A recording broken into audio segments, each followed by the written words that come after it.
Assalamualaikum warahmatullahi wabarakatuh. Para hadirin jamaah ingkang kula muliaken, ngaos ngaji masih berlanjut hal-hal yang dilarang oleh seorang perempuan dalam keadaan haid, dalam keadaan sedang menstruasi. Yang terakhir yaitu yang kelima, yaitu yang kemarin yang terakhir adalah seorang yang haid dilarang masuk ke dalam masjid apabila khawatir mengotori masjid. Pada malam hari ini yang keenam yaitu at-tawafu fardhon au naflan.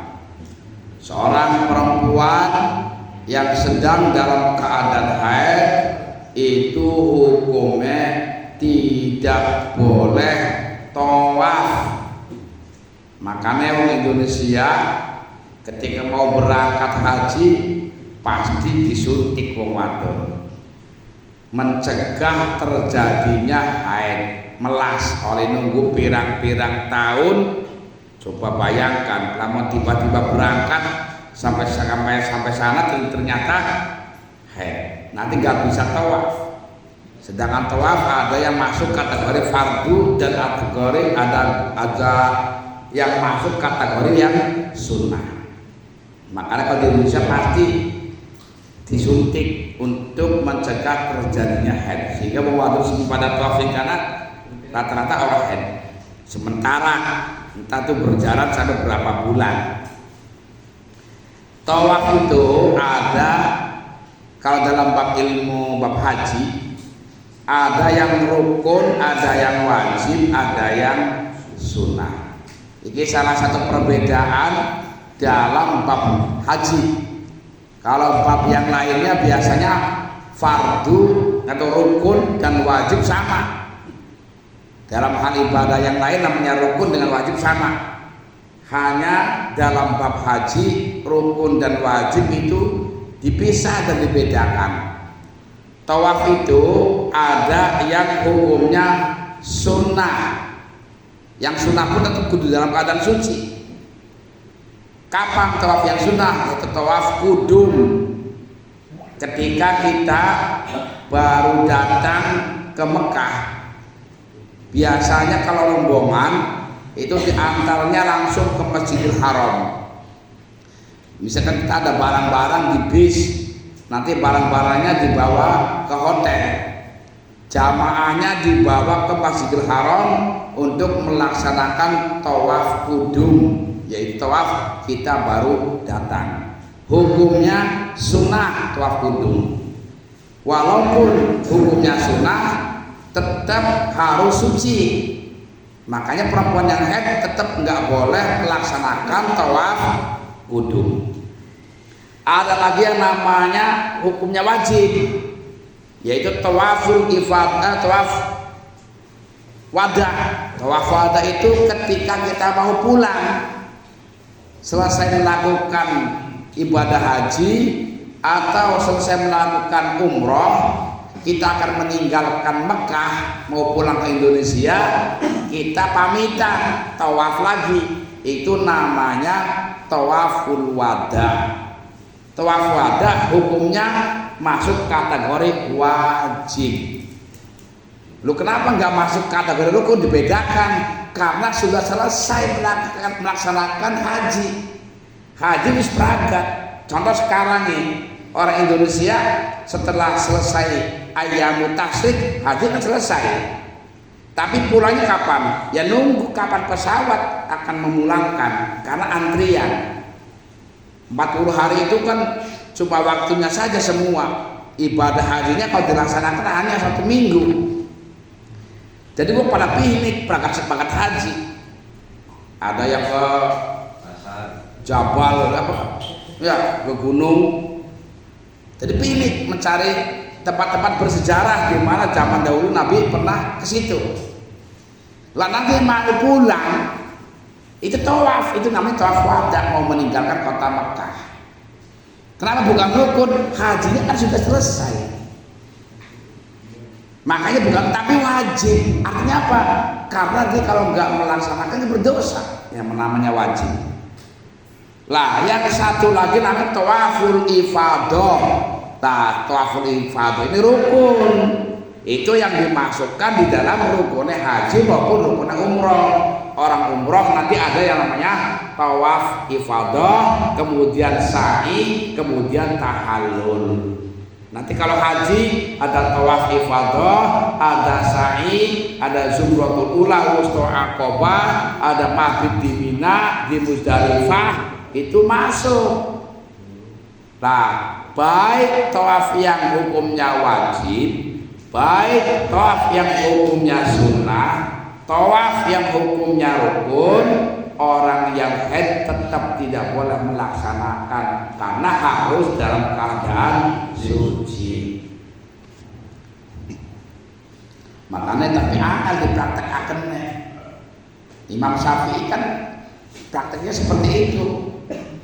Orang yang tawaf harus suci. Kenapa? Kalau tawaf itu mau hitungannya kudu suci. Ya karena kayak model gantinya sholat sih.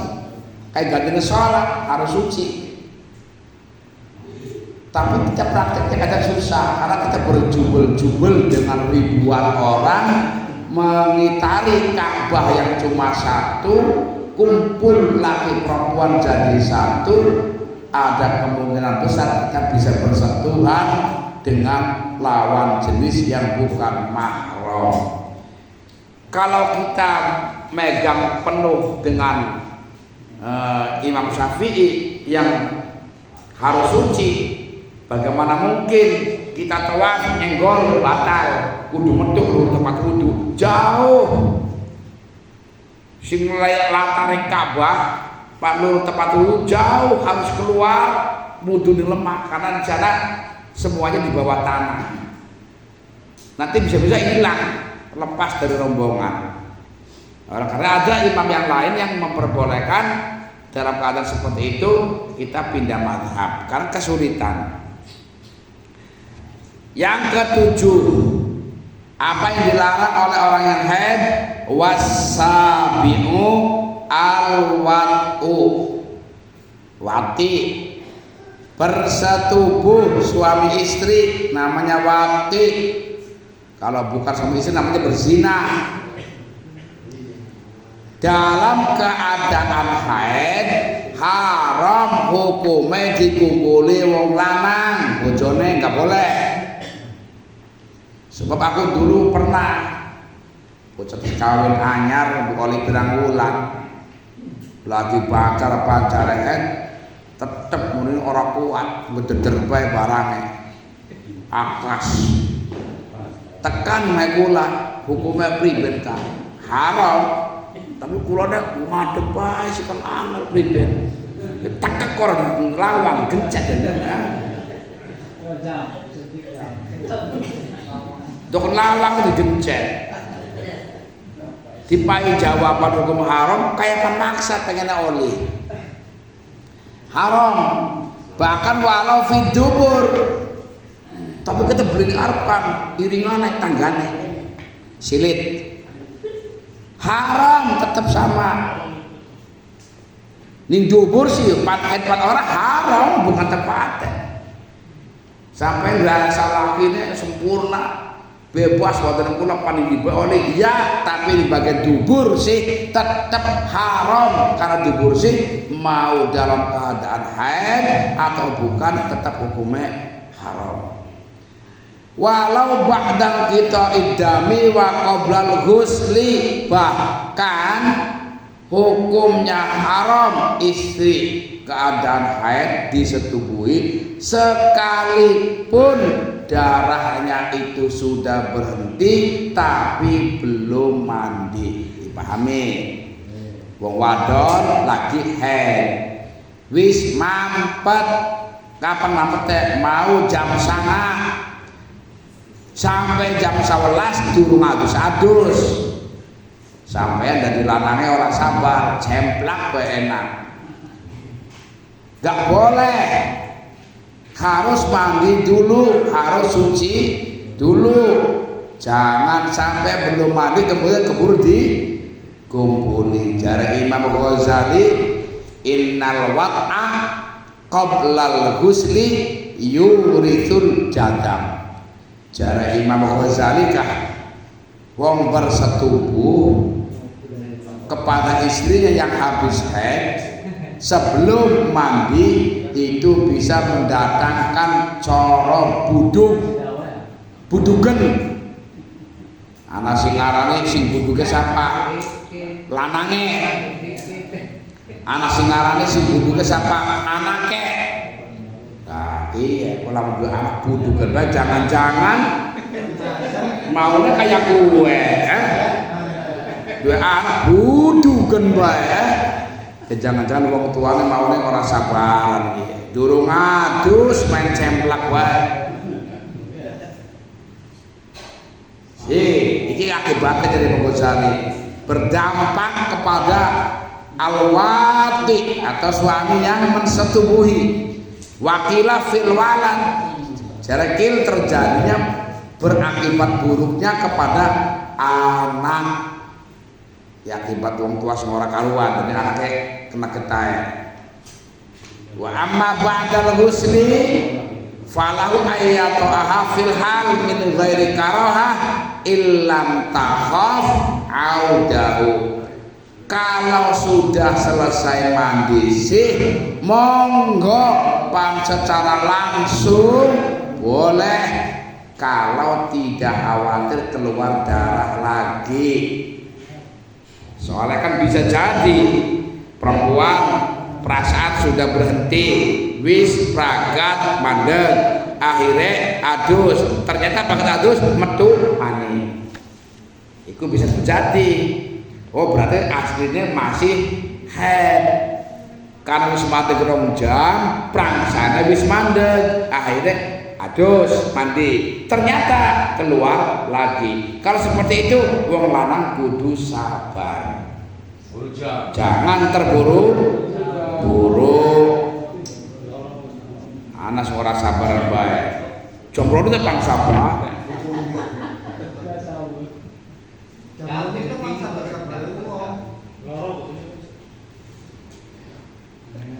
Wa waqtuha fil farji kabiratun minal amidi al alimi bin tahrimi al mukhtari dunan nasi wal jahil wal mukroh. Sekian wis ngerti sampeyan soal ngaji. Lamun sampeyan wis ngerti kayak begini nanti supaya weruh. Dilakoni dengan sengaja, bojone lagi head disetubuhi dalam keadaan ikhtiar, langkah sing maksa, dasar memang ngacengan deh.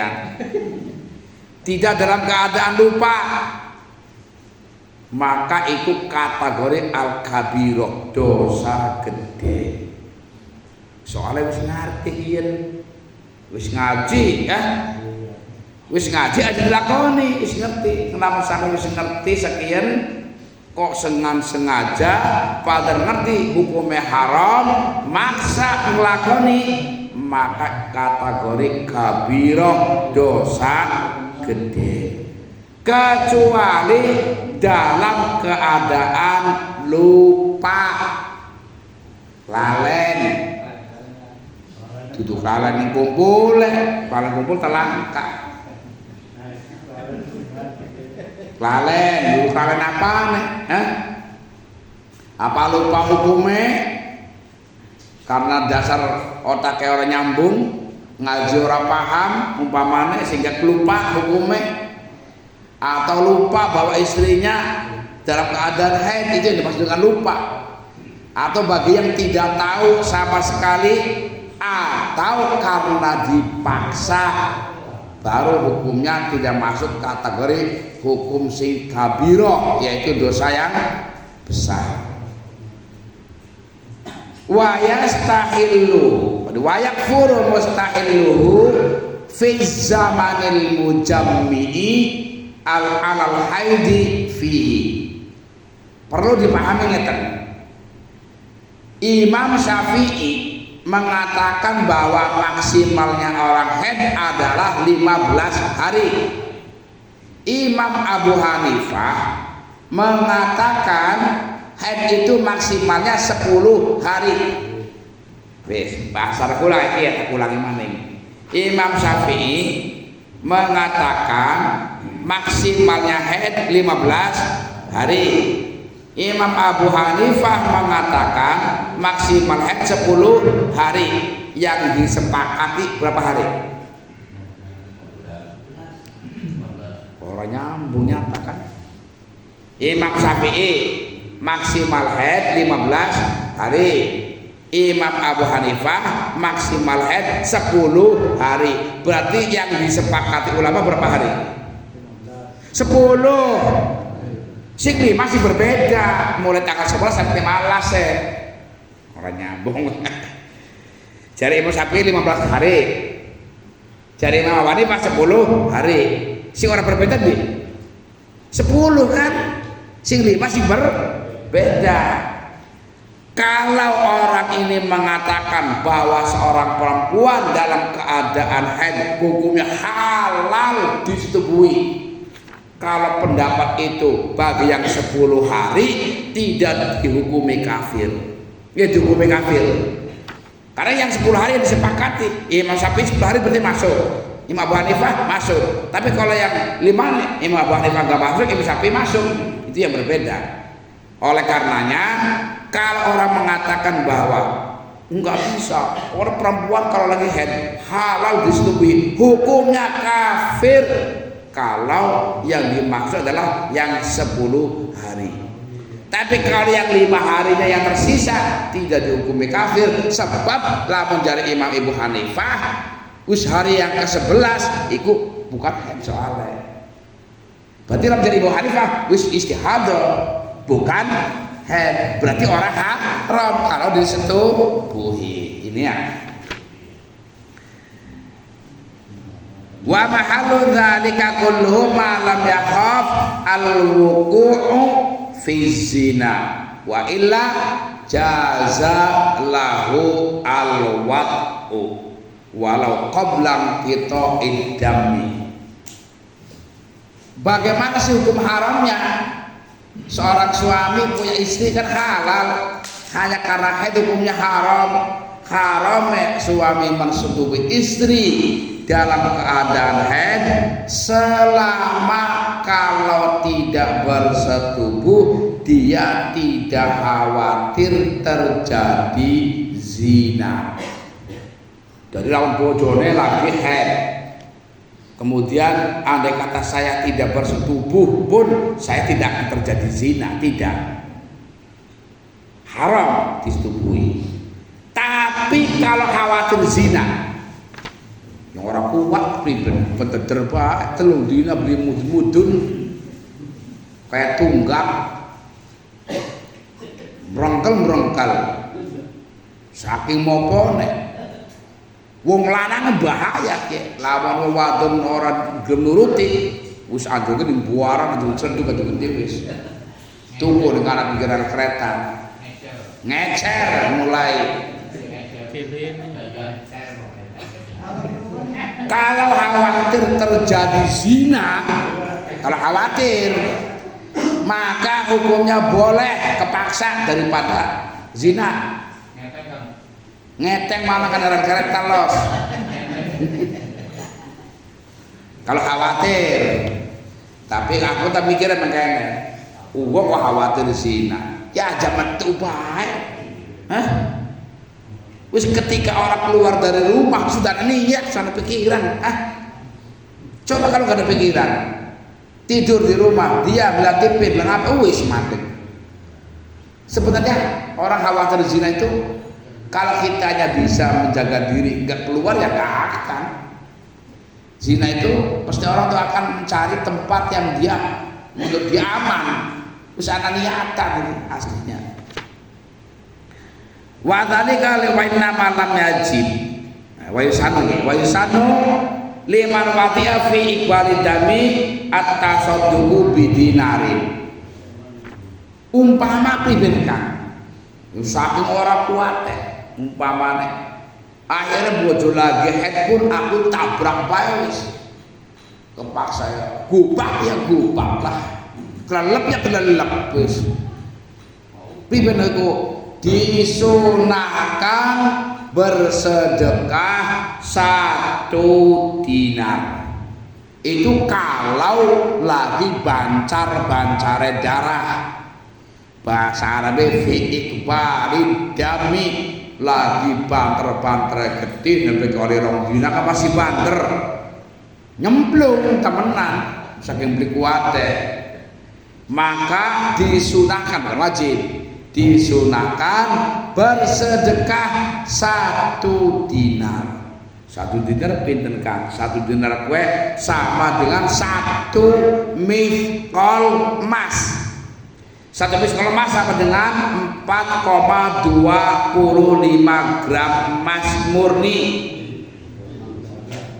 Lamun sing sagrame 1.900.000 sagrame ping 4,25 anjure pira?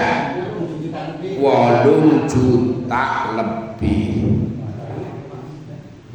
Samono kekelelep buka padahal tak. Enake sepira kelelep sedekah sampai 8 juta.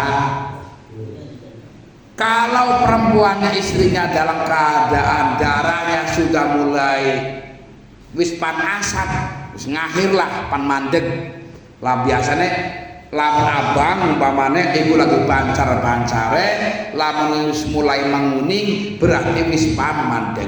Pada saat kuning pan mandeg, ora sabar cemplungi bae wis. Maka disunahkannya adalah sodakonya 1/2 dinar. Berarti lamun mau sak dinare anjur 8 juta, 4 juta separone.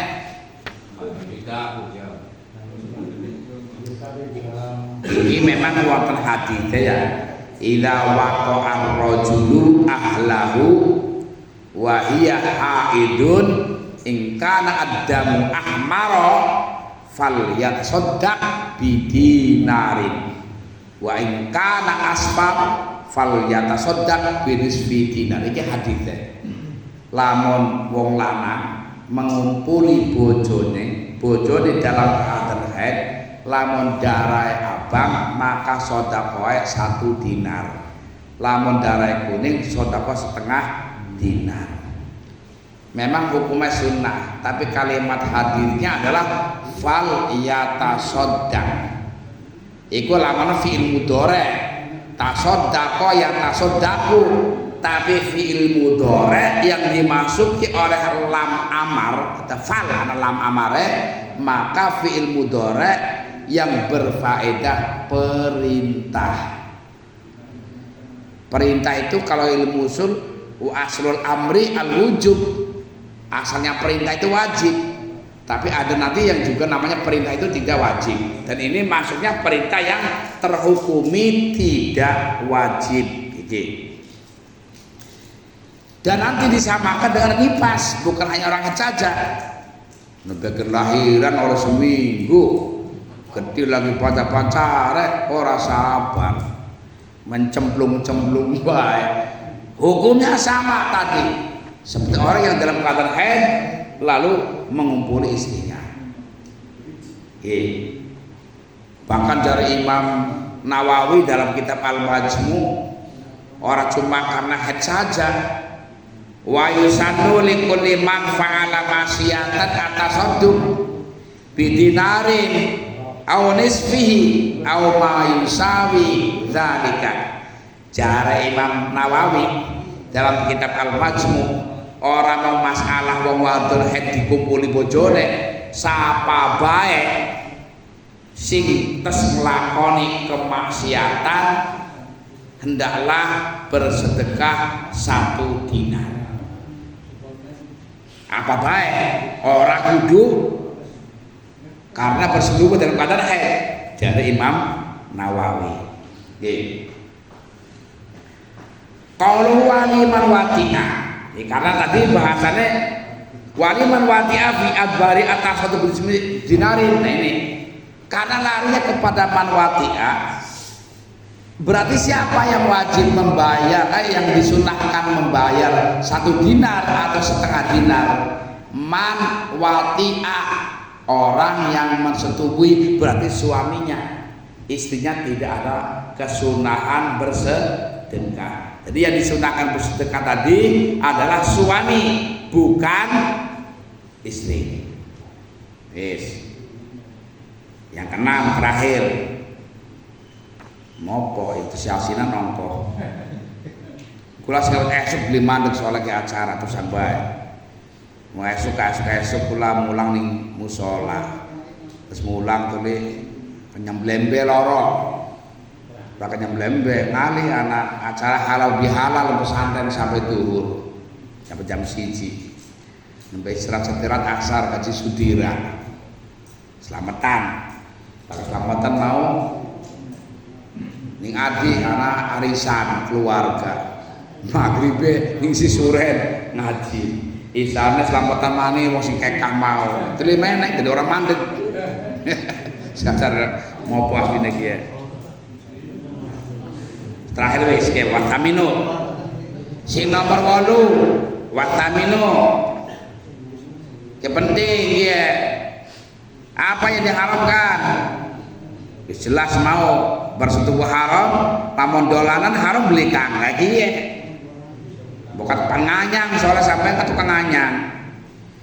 Wataminu al-istimta'u bima baina surrah wa rukbah minal mar'ati fala yahrumu al-istimta'u bihima wala bima fawqahuma alal muhtar.